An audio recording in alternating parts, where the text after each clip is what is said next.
After a gruelling first week and a well-earned rest day, the riders head from Albertville to Valence on stage 10. A pretty flat day of 190 kilometres with just one minor climb. On paper, one for the sprinters, with Mark Cavendish targeting his third win of the race.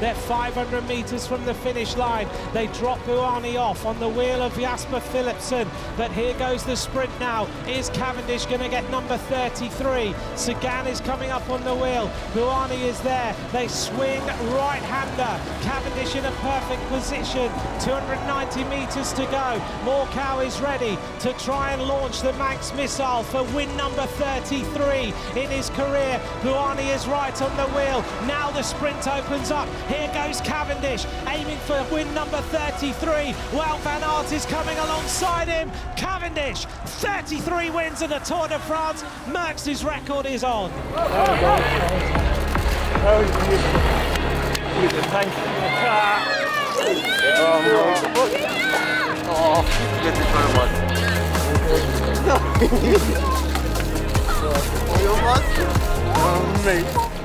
Old school, run of the mill, like you read in a cycling magazine, lead out, textbook lead out.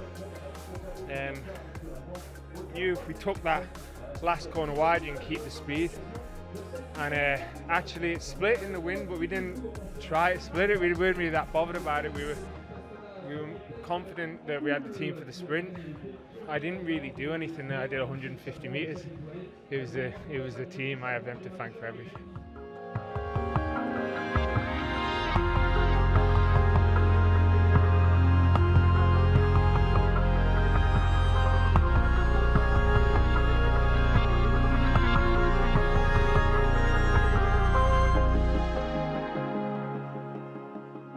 Yeah, it's likely. I don't think many people are going to want to control over 220 kilometres for a bunch sprint, especially before the mountains.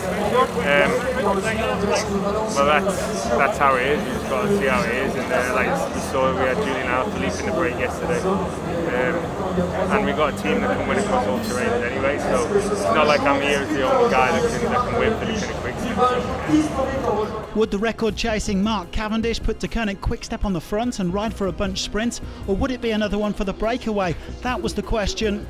Another hot day in the south of France, but crucially not as windy as yesterday. The gap down to under 2 minutes before a moment of drama in the bunch.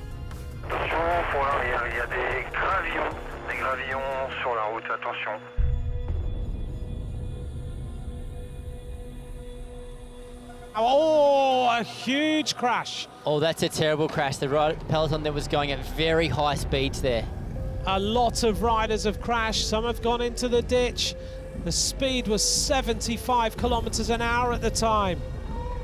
Well, an incredible crash. It's happened quite close to the back of the bunch. A lot of riders there going down the ditch. That's a terrible crash, and it will be very hard to come back from this.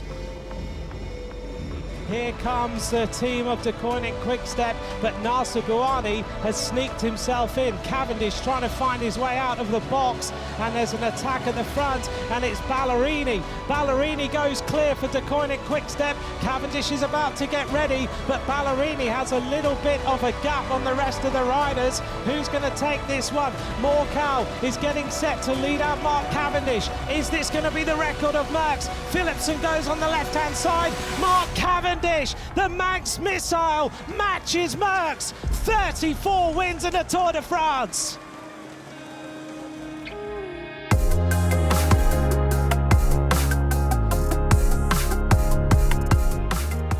Horrible. I couldn't stand. Mike was trying to get me up. I was dead. But it's just sweet that, he finished second there. That was a hard day. It was hot, long. Yeah, it's quite fitting that I can make number 34 on a sprint like that with a team rides like that. and we have to work for it, you know. Puts pressure on you. Yeah, I don't like that. You know. We made history! Abbiamo fatto storia!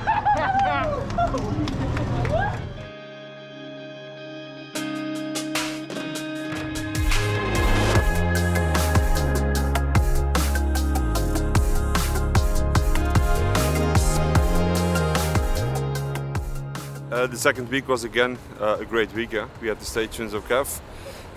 We had also a very good performance of Mattia. We came into the top 10. He lost it yesterday, but okay, he's really performing well. Of course, fortunately, we also had the crash of Tim, which was actually a quite bad one.